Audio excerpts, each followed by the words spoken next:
कथा, पुरुषार्थ कथा। सुनो सुनो सिद्धार्थ कथा। सत्य कथा, पुरुषार्थ कथा। सुनो सुनो सिद्धार्थ कथा।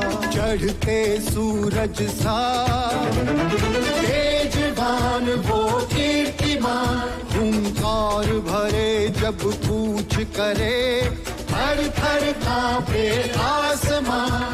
वो राजपुत्र वो शूरवीर, पर्वत को भेद दे उसके तीर। शांति का स्रोत करुणा की धार, निर्झर झरे मन से अपार। वो राजपुत्र वो शूरवीर, पर्वत को भेद दे उसके तीर। है शाक्य वंश का वो तारा, जगमग है जिससे जग सारा। सत्य कथा, पुरुषार्थ कथा। सुनो सुनो सिद्धार्थ कथा।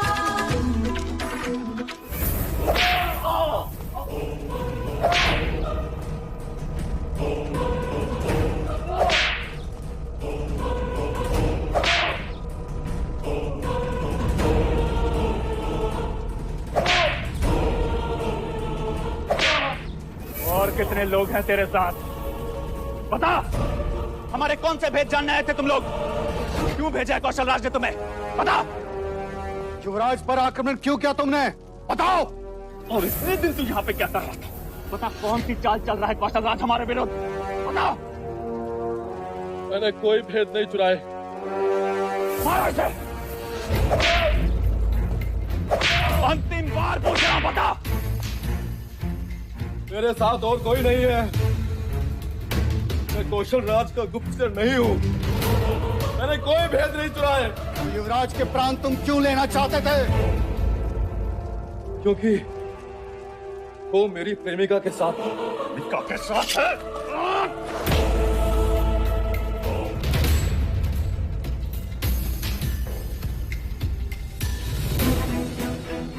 ये सत्य कह रहा है मंजले काका, ये उर्मिला से प्रेम करता है। उर्मिला? वो गणिका? गणिका और प्रेम? ये सब मनगढ़ंत कहानियां हैं युवराज। ये गुप्तचर है, केवल गुप्तचर।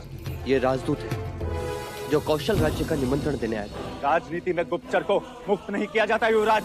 राजनीति में राजदूत पर हथियार भी नहीं उठाए जाते, उसे अभय वचन दिया जाता है। राजदूत कभी भी युवराज पर आक्रमण नहीं करते, और इसने तो आप पर। ये दोनों बातें अलग हैं। इसे इस विषय के साथ ना जोड़े। क्यों ना जोड़े? ये गुप्तचर है, इसीलिए इसने आप पर आक्रमण किया। या आक्रमण किया इसीलिए गुप्तचर बना दिया गया।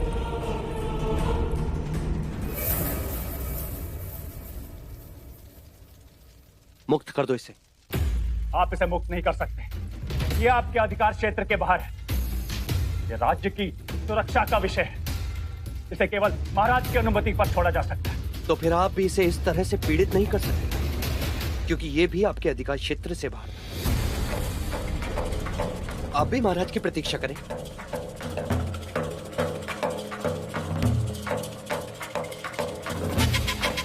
युवराज होने के नाते आज मैं इसे एक अभय वचन देता हूं, और सब इसका पालन करें।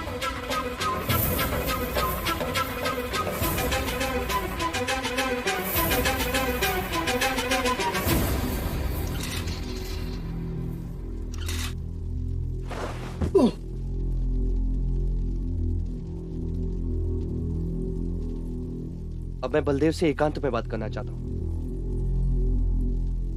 युवराज, हम आपको अकेला नहीं छोड़ सकते। कहीं इसने फिर से... आप चिंतित ना हो मामंद, मैं सुरक्षित हूं। बस आप हमें एकांत दें।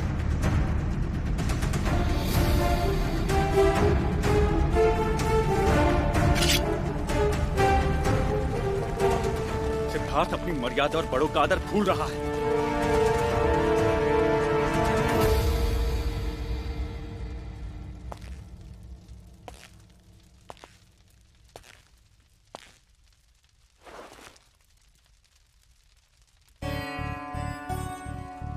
क्या एक गुप्तचर राजदूत का वेश धर कर आया है?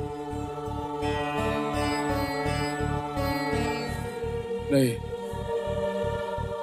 एक राजदूत एक प्रेमी बन के रह गया।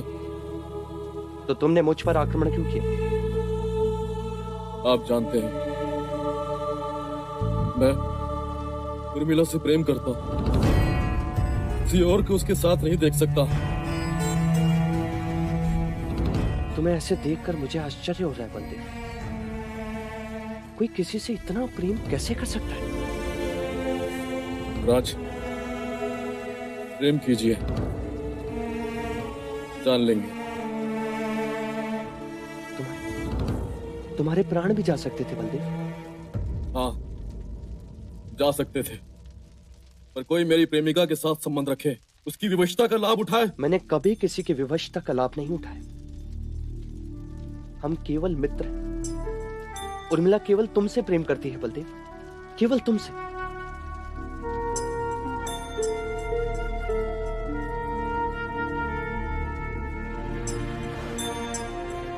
क्या तुम उर्मिला से विवाह करोगे? क्या तुम उसे अपनी पत्नी का स्थान दोगे?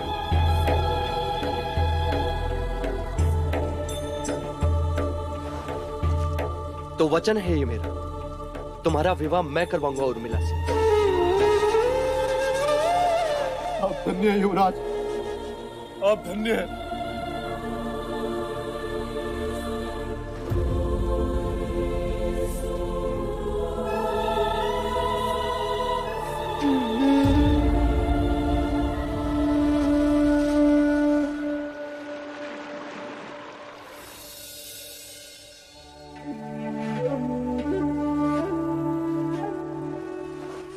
युवराज किस सोच में है?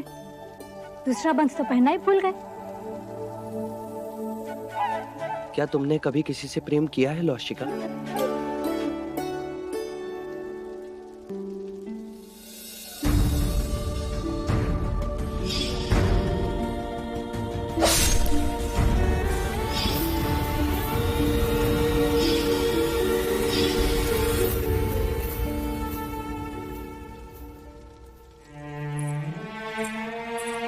तुमने कुछ कहा नहीं, यानी तुम्हें भी मेरी तरह प्रेम की अनुभूति नहीं हुई। अच्छा, एक प्रश्न का उत्तर दो। हंसी क्यों? चकित थी। आज आपने कोई भी प्रश्न नहीं पूछा। क्या प्रेम करने वालों का विवाह करवाना योग्य कर्म है? हाँ युवराज, ये बहुत पुण्य का काम है। कम लोग होते हैं जिन्हें प्रेम करने वाले मिलते हैं। तो प्रार्थना करना कि मैं 2 प्रेम करने वालों का विवाह करा सकूं और मुझे भी प्रेम की अनुभूति हो।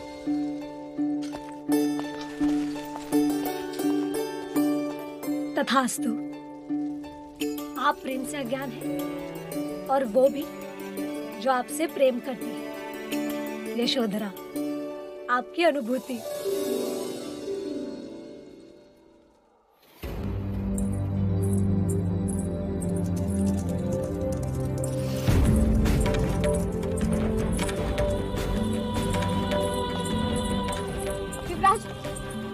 ठीक तो है ना?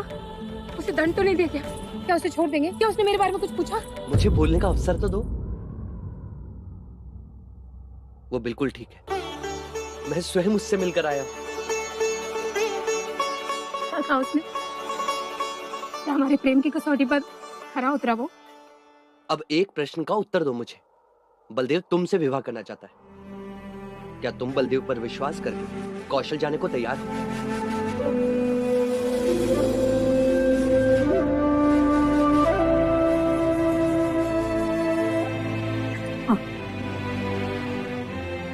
तो मैं तुम्हें वचन देता हूं, तुम दोनों का विवाह मैं करवाऊंगा।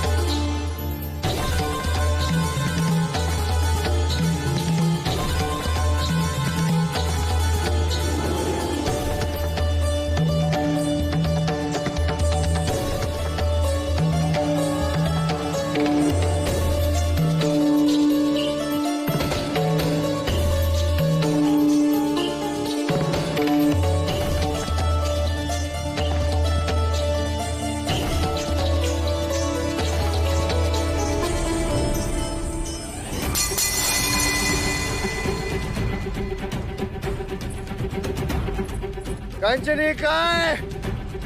हाँ? मोहिनी देवी, हम कंचनी को देखना चाहते हैं, बुलाइए उसे। क्षमा कीजिए कुमार, किंतु कंचनी आपकी सेवा में उपस्थित नहीं हो पाएगी। अस्वस्थ है वो। अरे हम भी तो अस्वस्थ हैं कंचनी के बिना। कुमार, वो ज्वर से पीड़ित है। और मैं भी तो ज्वर से पीड़ित हूँ। काम ज्वर से।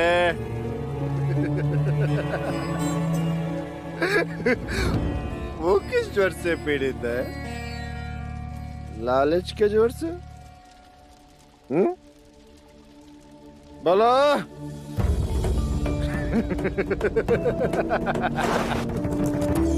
ये लो उसका उपचार, और बुलाओ मेरे उपचार को।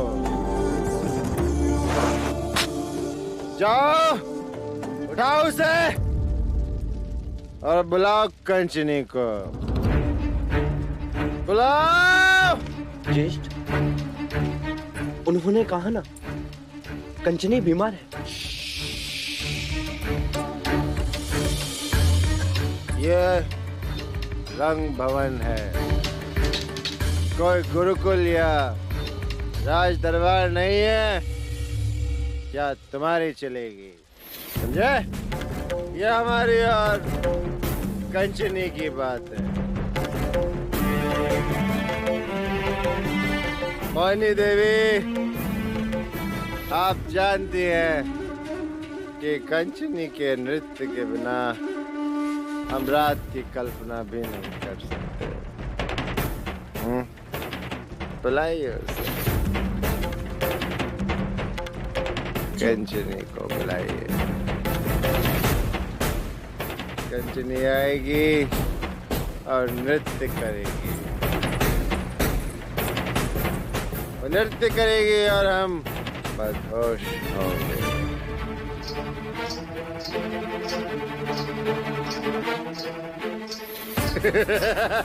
कंचनी, कंचनी, आओ।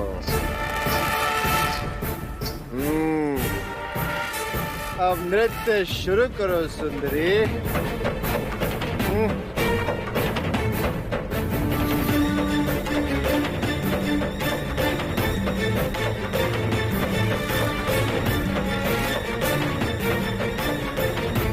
बजाओ, बजाओ।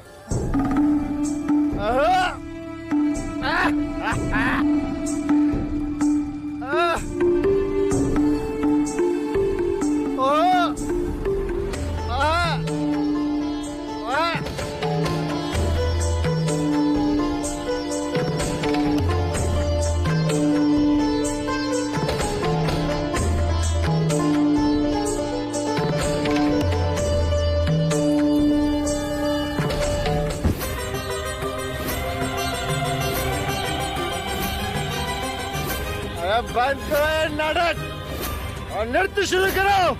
बस करो ज्येष्ठ, हम सब तुम्हारे कारण अपमानित हो रहे। तो मैं लौट जाइए। ये जगह अपमान से परे। तुम देख रहे हो, ये अस्वस्थ है। ये अरे ये एक गणिका है। हमारी कामाग्नि को शांत करना इसका कर्तव्य है। ये हमारी तरह मनुष्य भी है। ये सिर्फ एक गणिका है,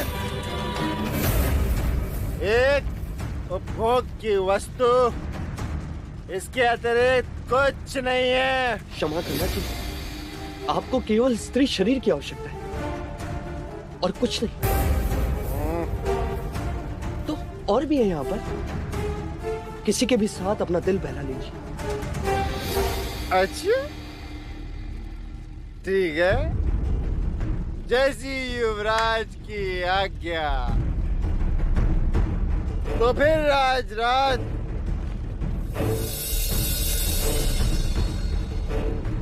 हम अपनी कामाग्नि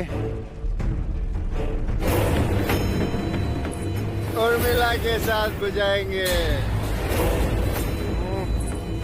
चलो उर्मिला, आज देवदत्त के साथ रात बिताओ। बलदेव तुमसे विवाह करना चाहता हूँ। क्या तुम बलदेव पर विश्वास करके कौशल जाने को तैयार हो? हाँ। तो मैं तुम्हें वचन देता हूँ, तुम दोनों का विवाह मैं करवाऊंगा।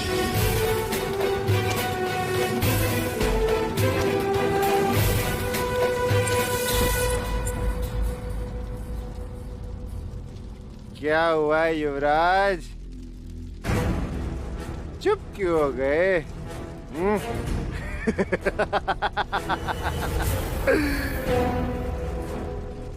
नहीं रह सकोगे ना उर्मिला की वीणा के बिना? कहना आसान होता है युवराज, और करना कठिन। जिस तरह तुम उर्मिला के वीणा के बिना तड़पते हो ना, उसी तरह हम भी अपनी कंचनी के बगैर तड़पते हैं। समझे? कंचनी, आओ कंचनी।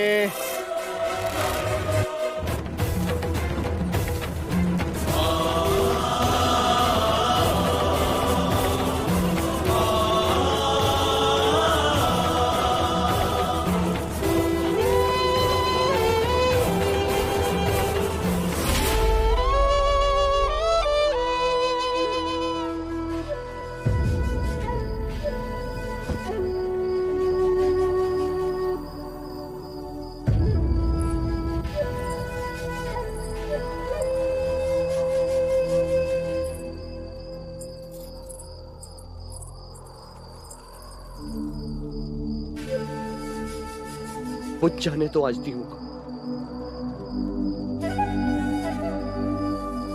आज मुझे अंधेरे में ही रहने दो।